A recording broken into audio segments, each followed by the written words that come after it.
talked a little bit now about all the things that you need to do to coming up to actually starting to write. One of the things that I really want to talk about is kind of a cosmological thing, center and circumference. Joseph Campbell wrote, or actually said, the center is everywhere, the circumference nowhere. Buckaroo Banzai, of course. Remember, no matter where you go, there you are. Religion is really all about understanding your orientation. It is where you find that place that you start from, where you can stand and you know all the directions of the cosmos. So from where I stand right now, centered in this space, I know what is before me, what is behind me, what is to my right, what is to my left, or to your right and your left. What is below and above, exactly. Direction is very important. So when we start looking at what it is that ritual really does for us, it puts us in that center.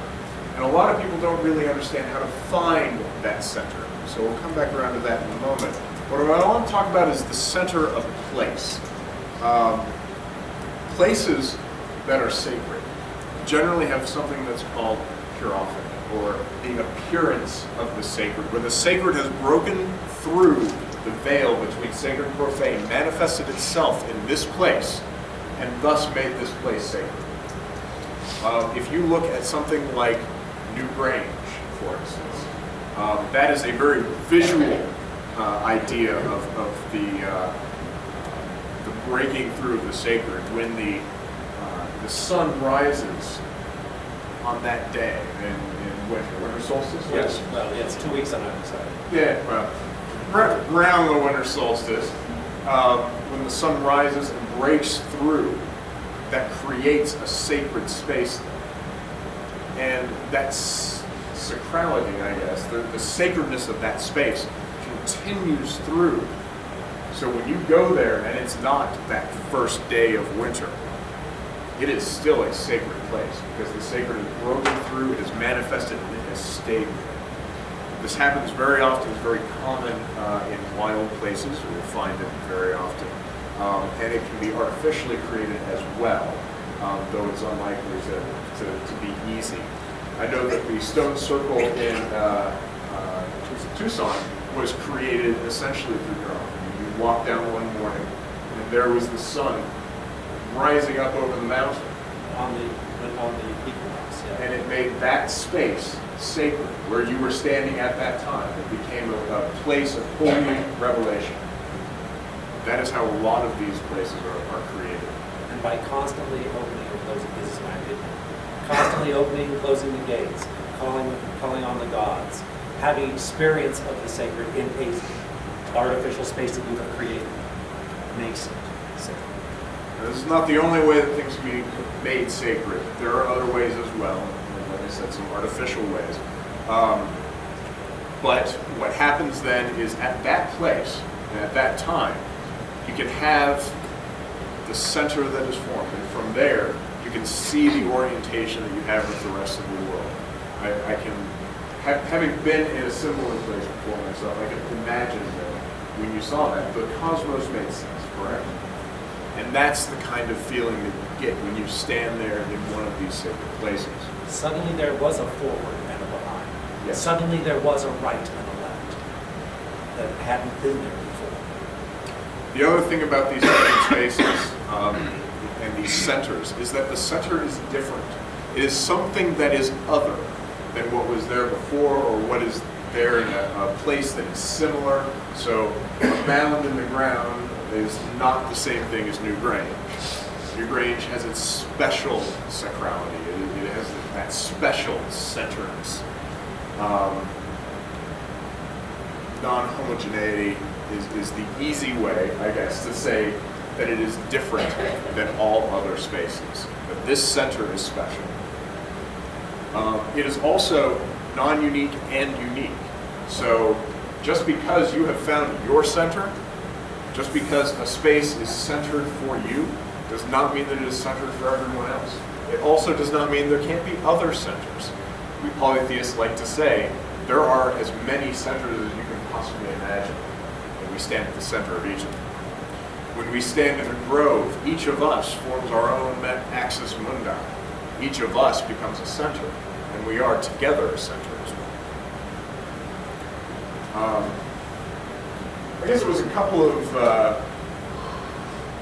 weeks ago, no, a couple of months ago now, when Tammy came to me, and I didn't realize that every time I say, take a breath, find your center, that wasn't necessarily registering with everyone. So fortunately, Tammy came to me one day and said, I don't know what you mean. I don't know how to find that center. And so I looked at her and I said, your center, you can find it right here. I pointed right at her forehead. It's not always there for everyone. It might be in the heart. It might be in the back of the throat. It might be in the root chakra, in your loins. But if you want to think about ways to find that center, if you don't know what that means, when I say, breathe in, take a moment, and find your center. If you're not sure where that is, what I recommend is that you try a couple of different things. Light a candle and pray for a moment. Focus on your breath. Choose a point inside your body that you think is your center. Often right behind the forehead, the pineal gland, your heart, your stomach, your loins. These are all places where you might find yourself rooted. Focus on one of them. Understand the feeling behind it. See if you can understand the orientation of the rest of your body from that place within you. Doing that will help you find that center. Will help you draw it out. And once you know where it is, all you have to do is turn your attention to it. And once you've turned your attention to it, you will be able to be at your center. And from there, you can do the work that you need to do from that point on. So, let's see. I'm actually going to turn this over to Seamus for a little bit to talk about boundaries in the cosmos. We kind of touched on this a little bit already when we went through the core order of ritual, but I tried starting in the middle and it didn't work for me, so I think that it's probably good to start in the beginning, and that's true for ritual. You have to start, and everything you do, like Kirk said, is to bring the group along. If there's a musical signal, a chant, a bell, is there a clear cut concentration of time and space, and then bringing people into group, attunement, all those things happen in the beginning. And you bring everybody along with that through words and actions and symbols. You get everybody together so that when you get to that center and you open those gates, we're all in like space, especially head space, emotional space, spiritual space. These are important things when you're looking to take personal practice, because it's easy to do that at home at your shrine or altar, but then when you take that and you try to work with 2-3 people, that energy is going to be different than when you try to work with 70 to 100 people. So those are things that you have to remember when you're taking your personal piety and you're spreading it out into group rituals. The dynamics of group, the energy of group, the education of group, the emotional maturity of group, all those things have to be in the beginning of your work. And then the next thing is checking your baggage at the door and realizing that, we all come to ritual from whatever happened that day. Beth got here after, all kinds of problems getting here today. And Drum had delays in Findlay. And if we're going to do ritual, you got to check that stuff at the door, because if you bring all that with you, then you're going to be scattered, and you're going to be aggravated and negative, and all that's going to come to ritual with you. So it's important that you have these clear-cut things. When we do owl dwellers, one of the keys to doing that is setting aside personal too, to get rid of that, to put that in that ego jar. Or somebody said you put it in the water, the cauldron, and then ground it out later. That's very important when you're looking at these boundaries that we're creating from going from everyday to sacred. And then it's understanding the sacred center. So, and hopefully we've done a decent job so far today to get people to understand that. Whether you're casting the circle, whether you're opening the gates, whatever you're doing, It all relates to that sacred center that Michael talked about and recreating that sacred center. We're tapping into every time we've ever tapped into that sacred center before. We're recreating that moment in time. That's why people, Kai especially, the people say you got to do everything perfectly in ritual if you want it to manifest out, and everything has to be the same way. You don't want to screw this up. If you kick something over, you've ruined everything. It goes into gates as symbols. We talk about the three gates that we normally use in ritual: fire, the well, and the tree. Those things are external gates. They're symbols, but yet they're not. They are the sacred fire. They're not just a symbol, a picture, a photograph. They are real and external gates. The fire, the well, and the tree. There's also internal gates, depending on how far you want to take that. I'm real big into making sure you understand that you have an internal hearth fire, and you need to light that hearth fire in ritual and connect that to the sacred fire there, and then through that connection, that's a magical act, and it builds that sacred act. The same thing with the well, the same thing with the tree. We are all our own axis mundi. What happens in the micro affects the macro. So those are things that you have to worry about, especially when you're writing your script for liturgy, since we're not going to call it liturgy anymore, right? Right. We learned that today. So there's other gates that we use. Some of you who have been in some ADF rituals, especially in the last probably 2 years, there's been a lot of people who have been made working priests and senior priests and consecrated priests and elevated priests and whatever words we use tomorrow. We'll notice that we've talked a lot about the hands, the heart, and the mind. And those are other gates that I think are both internal and external. So what we're going to do is we're going to take a few minutes here, and on page 19 it says you're going to do an exercise. And Mike, you want to explain this exercise? Yeah, I do. So what we're going to do is we're going to open some internal gates, and then we're going to close them. Don't want to leave them open all day. But the gates of the hands that do the work, the gates of the head, and the heart. And so what I'm going to ask you guys to do is once again, we'll do the find the center thing. Everyone here know where their center is? Mine's on her forehead. Of course. That's the place for it. Walk up to Tammy, poke her in the head. So from our center, we're going to work. We're going to draw that power into our hands. We're going to draw the power that we have in our hands then to our head and our heart. Open ourselves, breathe deep of that, and then we're going to close in the kind of reverse way. All right? If you want to stand, you're more than welcome to. Some people prefer to do this sort of meditation when standing. Some people prefer to do it when sitting. Some like to do it when lying down. So pick your pose. Sheep of crane.